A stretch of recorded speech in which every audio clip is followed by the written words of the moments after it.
Hello everyone, আসসালামু আলাইকুম। Welcome to my blog. আজকের ব্লগটা সকাল থেকে শুরু করছি। আজকে অনেক দিন পর বাবা বাড়ি থেকে শ্বশুর বাড়ি যাচ্ছি। আমার পরীক্ষার জন্য দেরি হয়েছে। অর্ধেক রাস্তা যাওয়ার পরে বৃষ্টি শুরু হয়। আর এটা হচ্ছে তারপর দিন সকালবেলা অনেক বৃষ্টি ছিল। তারপরে আমি আমার আলমারিটা একটু গুছাই।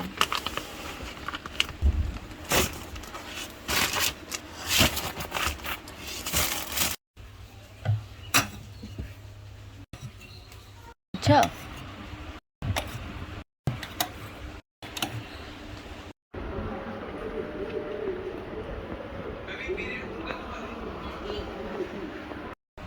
আমি অনলাইন থেকে একটা পাসপোর্ট কাভার, ড্রেস, একটা টি শার্ট অর্ডার করেছিলাম।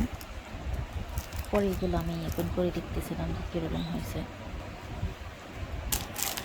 আমি যখন বাসায় ছিলাম তখনই অর্ডার করেছিলাম, আমার মা পার্সেলটা রিসিভ করছে। তারপর বিকালবেলা আমরা আমাদের নতুন বাসায় একটু হাঁটতে যাই। ভিউটা অনেক সুন্দর ছিল।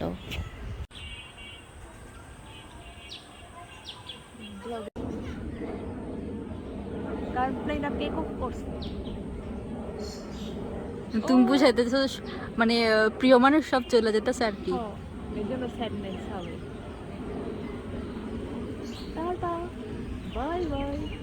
এত বড় করলা বললাম ওটা এত কথা আমাকে গাছ দিলাম। ওই কি হাত যেন সুন্দর। শাশুড়ির গাছে করলা আর মিষ্টি কুমড়া শাক। আম্মু আজকে রুই মাছের ডিম দিয়ে করলা ভাজি করবে। আর এই মিষ্টি কুমড়া শাক, ডাঁটা, কাঁঠালের বিচি, চিংড়ি মাছ দিয়ে রান্না করব। রুই মাছ পেঁয়াজ দিয়ে রান্না করব।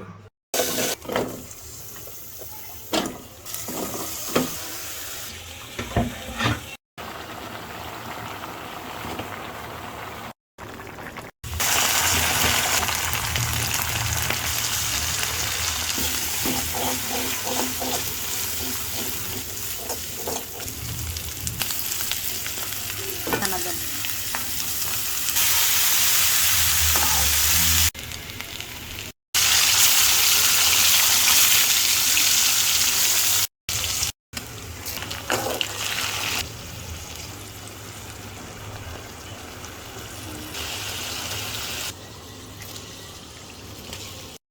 যদি কোনো ভুল হয়ে থাকে ক্ষমার দৃষ্টিতে দেখবেন। আজকের জন্য এই পর্যন্তই। দেখা হবে নতুন কোনো ভিডিও নিয়ে। আল্লাহ হাফেজ।